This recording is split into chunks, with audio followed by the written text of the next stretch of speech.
भैया ये ड्राइवर कहाँ मर गया, मैं बहुत लेट हो रही हूँ। उसकी तो मैंने कल ही छुट्टी कर दी। आज नया ड्राइवर बुलाया मैंने तुम्हारे लिए गांव से। क्या कहा, गांव से बुलाया? तुम्हें तो पता है भैया मैं गांव के लोगों से कितनी नफरत करती हूँ। अरे गांव के लोग भी इंसान होते हैं और तुम्हें तो ड्राइवर से मतलब है ना। तो क्या मुझे गांव के देसी गवार के साथ गाड़ी में बैठना पड़ेगा? तो क्या फर्क पड़ता है, ड्राइवर को तो गाड़ी चलानी है, चाहे वो गाँव का हो या फिर शहर का।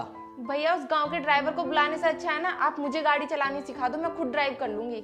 लेकिन फिर भी एक आदमी को तो आपके साथ हर वक्त रहना पड़ेगा, क्योंकि आजकल का माहौल अच्छा नहीं है। अरे भैया आप उसकी चिंता मत करो, अब मैं बड़ी हो गई हूँ, मैं अपने आप को खुद संभाल लूंगी। नमस्ते साहब। साहब आपका नया ड्राइवर मैं ही हूँ। हाँ, मैं तुम्हारा ही इंतजार कर रहा था। अब एक काम करो, जल्दी से मेरी बहन को कॉलेज छोड़ कर आओ। क्या भैया मैं गाड़ी में इसके साथ बैठूंगी? इसकी हालत तो देखो, गले में क्या गमछा वमछा डाल के आया है। देखो किसी को भी हमें उसके कपड़े देखकर जज नहीं करना चाहिए। एक काम करो, जल्दी से इसी के साथ जाओ। भैया मैं इस गांव के गवार के साथ जाऊंगी, इसके साथ जाके मेरी इमेज और डाउन हो जाएगी। कुछ नहीं होगा तुम्हारी इमेज को, इसके साथ बैठकर सिर्फ तुम्हें कॉलेज जाना है। भैया अगर मेरे दोस्तों ने मुझे इसके साथ देख लिया ना तो मेरी इंसल्ट और करेंगे वो। अच्छा, तो अब तुम अपने बड़े भाई की बात भी नहीं मानोगी? ठीक है भैया, आप बोल रहे हो तो मैं जाती हूँ। चल अब।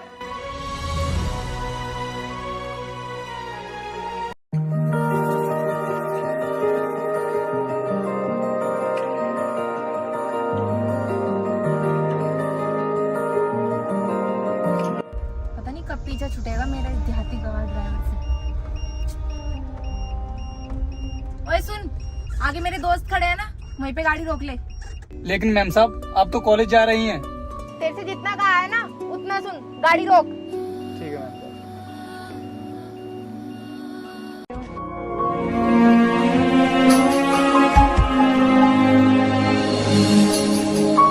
साहब। आइए मैम साहब। आज मैं ना कॉलेज नहीं जाऊंगी, अपने दोस्तों के साथ एंजॉय करूंगी। और तू ये बात ना भैया को मत बोलियो। हाय गाइस, कैसे हो? सुनिए मैम साहब, आप ना ये बहुत गलत कर रही हो और अपने भाई को धोखा दे रही हो। तुझे ना मेरी पर्सनल लाइफ में इंटरफेयर करने का ना कोई हक नहीं है, गवार कहीं का। अरे सपना, आज तो तुमने अपना ड्राइवर ही चेंज कर दिया। अरे यार सपना, पहले वाला ड्राइवर कहाँ गया? ये तो गांव का सैंपल लग रहा है। अब तू निकल यहाँ से, या मेरे दोस्तों के सामने और बेइज्जती कराएगा अपनी। ठीक है मैम साहब, मैं अभी जाता हूँ। और सुन, अभी तुझे घर नहीं जाना है, कहीं भी रास्ते में रुक जाइयो, और जब मैं तुझे कॉल करूँ ना तो टाइम से लेने आ जाइयो मुझे।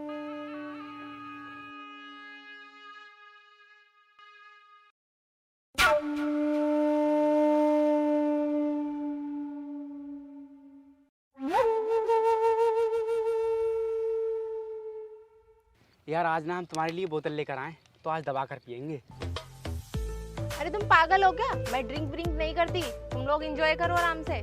अरे यार पता नहीं तुम कौन से टाइम में जी रही हो, ये मॉडर्न टाइम है, एंजॉय करो। चलो यार, तुम इतनी जिद कर रहे हो तो लगा दो एक पैक।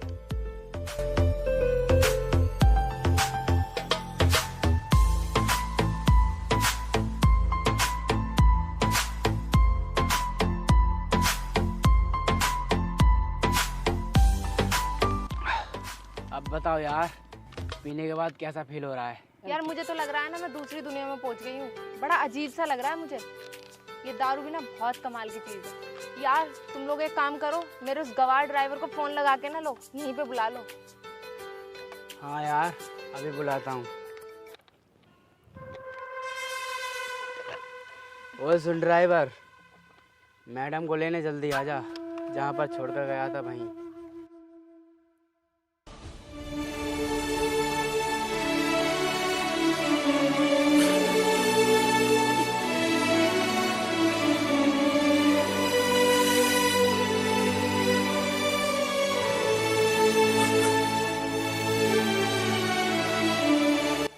जी मैम साहब, आपने मुझे बुलाया?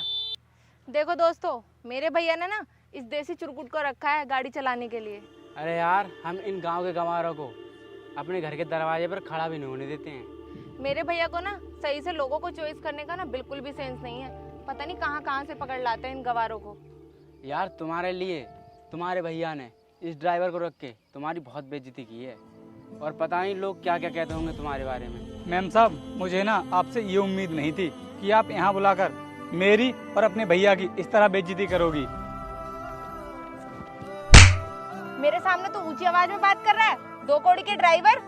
लेकिन मैम साहब, आप भी तो गांव के लोगों की बेइज्जती कर रही हैं। तुम गांव के लोग अपने आप को इज्जतदार समझते हो क्या? तुम्हारी कोई इज्जत नहीं होती है, और तुम गांव के लोगों में ना बिल्कुल भी दिमाग नहीं होता है। बस बस मैडम, बहुत हो गया। और तुम शहरी लोगों में भी कितना दिमाग होता है? तुम इस तरह अपने दोस्तों के साथ में दारू पीकर अपने भैया की इस तरह बेइज्जती कर रही हो, कौन सा तरीका है ये? सपना, तुम इस गवार की इतनी बात सुन रही हो और ये शहर के लोगों को समझता क्या है? मारो साले में खींचकर। चल अब घर के लिए, बाय गाइस।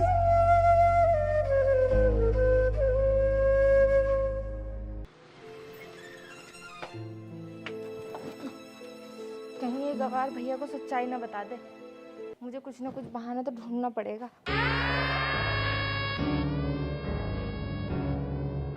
ये लीजिए अपनी गाड़ी की चाबी। मुझे नहीं करनी नौकरी आपके यहाँ, मैं जा रहा हूँ अपने घर। लेकिन हुआ क्या है, कुछ बताओगे मुझे? ये सब ना आप अपनी बहन से पूछिए कि इन्होंने क्या हरकत की है मेरे साथ। क्या? मैंने क्या हरकत की है तेरे साथ? और जो तूने मेरे साथ बदतमीजी की है उसका क्या? ये क्या बोल रही हो आप? और मैंने कब बदतमीजी की थी तुम्हारे साथ? अगर मैंने सारी सच्चाई बता दी ना तो मेरे भैया अभी जान से मार देंगे तुझे। अच्छा, कौन सी सच्चाई है वैसे, और क्या बताओगे आप इन्हें?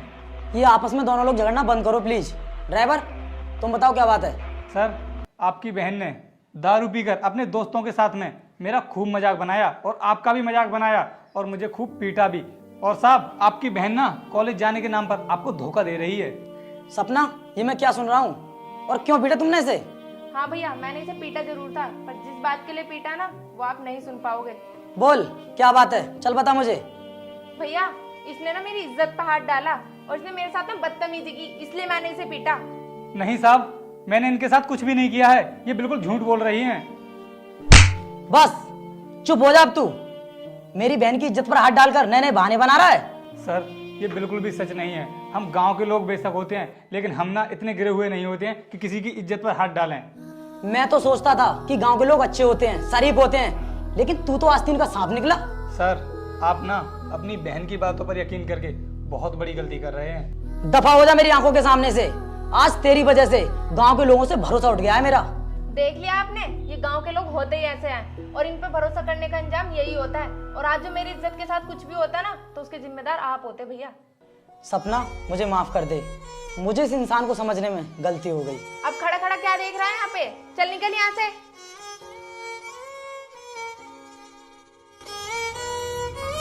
देखो, जैसा आपने कहा था मैंने वैसा कर दिया है। मैंने गाड़ी के ब्रेक फेल कर दिए हैं। आज सक्सेना का काम हो जाएगा। अच्छा फ़ोन रख दो, सक्सेना आने वाला है। सक्सेना जी तो हमारे शहर की सबसे बड़ी हस्ती हैं, तो क्या यहाँ पर सक्सेना जी को मारने की साजिश की जा रही है? नहीं, मैं ऐसा बिल्कुल भी नहीं होने दूंगा। अरे साहब, आप आ गए? आपकी गाड़ी बिल्कुल रेडी है, मैं गैराज से लेके आ रहा हूँ। ठीक है, अब मैं चलता हूँ, तुम्हारे पैसे बाद में दूंगा। साहब, मेरे पैसे अभी दे दीजिए, कल का क्या भरोसा है? अरे कल क्या हो जाएगा, बोला ना बाद में दे दूंगा। रुक जाइए साहब, आप इस गाड़ी में मत बैठिए। अरे तुम कौन हो और मेरी ही गाड़ी में मुझे बैठने से क्यों रोक रहे हो? साहब, इस गाड़ी के ना ब्रेक फेल हैं और ये आदमी ना किसी से मिलकर आपको मारने की साजिश कर रहा था। मैंने अपने कानों से सुना है। ये क्या बक रहे हो तुम? इस गाड़ी को मैं अभी चला कर लेकर आया हूँ। साहब, ये झूठ बोल रहा है, इसकी बातों पर यकीन मत कीजिए, आप जाइए। साहब, आपको मेरी बातों पर यकीन करना ही होगा, वरना आपकी जान चली जाएगी। अरे भाई, मैं आपको जानता तक नहीं, फिर आपकी बातों पर यकीन कैसे कर लूँ? साहब, अब सब बातों को छोड़ो, आइए गाड़ी में बैठिए। एक सेकंड रुकिए साहब, अगर इस गाड़ी के ब्रेक फेल नहीं है तो एक काम करो, इस गाड़ी को ना तुम चलाओ और 100 की स्पीड पर भगाना। बैठो गाड़ी में। अरे साहब, मुझे माफ़ कीजिए, मेरी औकात नहीं इस गाड़ी में बैठने की। साहब, देखा आपने ये कैसे बहाने बना रहा है। एक काम कीजिए, आप इसे परमिशन दे दीजिए गाड़ी में बैठने की। ठीक है, जब ये इतना कह रहे हैं तो गाड़ी में बैठो और ड्राइव करके आओ। अरे नहीं नहीं साहब, मैं नहीं बैठूंगा इस गाड़ी में। जब साहब ने तुझे परमिशन दे दी तो क्यों नहीं बैठता है? चल गाड़ी में बैठ, अंदर बैठ। अरे साहब, मुझे माफ़ कर दीजिए। देखा साहब आपने, मैंने कहा था ना कि इसने गाड़ी के ब्रेक फेल कर दिए हैं। तूने पैसों के लिए मेरे साथ इतना बड़ा धोखा किया, आज तक तू मेरी गाड़ी ड्राइव नहीं करेगा, ये करेगा। चल निकल यहाँ से। भाई साहब, क्या आप मेरी गाड़ी ड्राइव कर सकते हैं? हाँ साहब, मैं आपकी गाड़ी ड्राइव कर सकता हूँ। आप 2 मिनट रुकिए, मैं किसी मैकेनिक को बुला कर लाता हूँ और इस गाड़ी के ब्रेक सही करा देता हूँ। ठीक है साहब।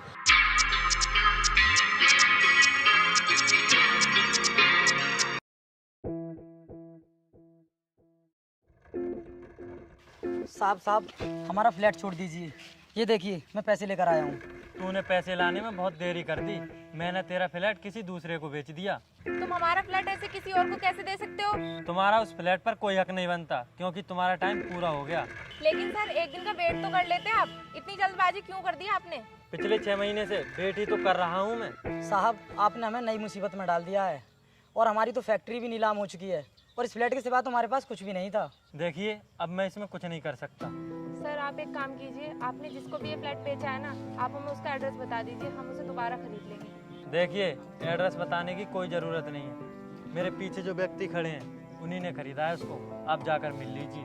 Thank you sir. ठीक है मैं चलता हूँ। सर आपने जिस फ्लैट को खरीदा है वो हमारा है, प्लीज हमें वो वापस दे दीजिए।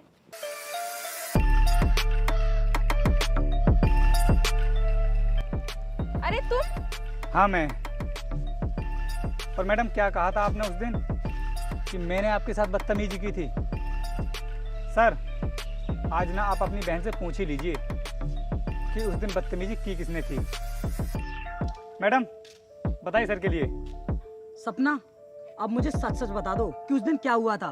भैया उस दिन मेरी ही गलती थी, मैं अपने दोस्तों के साथ ड्रिंक करके आई थी और मैंने अपनी गलती छुपाने के लिए इसके ऊपर ब्लेम डाल दिया था। तुझे शर्म नहीं आई जो तूने इतने अच्छे इंसान पर आरोप लगा दिया? आपने ना उस दिन बिल्कुल सही कहा था कि हम गांव के लोगों में ना बिल्कुल भी दिमाग नहीं होता है और इसीलिए आज मैं इस पोजीशन पर खड़ा हूँ। जिस तरीके से मैं तुम्हें रोड पर लेकर आया हूँ ना, तुम्हें अपना सर ढकने के लिए छत भी नहीं है अब। सर प्लीज हमारा फ्लैट हमें वापस कर दीजिए क्योंकि हमारे पास में रहने के लिए कोई भी जगह नहीं है। अच्छा तो अब आपके इतने बुरे दिन आ गए जो आपको मेरे सामने आज भीख मांगनी पड़ रही है। साहब आप उस गलती की सजा हमें जो भी देना चाहते हैं हमें मंजूर है। प्लीज़ हमारा फ्लैट हमें वापस दे दीजिए। पक्का तुम लोग सजा भुगतने के लिए तैयार हो? जी सर। तो फिर ठीक है, मैं तुम्हें उस फ्लैट को वापस नहीं कर रहा हूँ। भुगतो सजा। Good bye.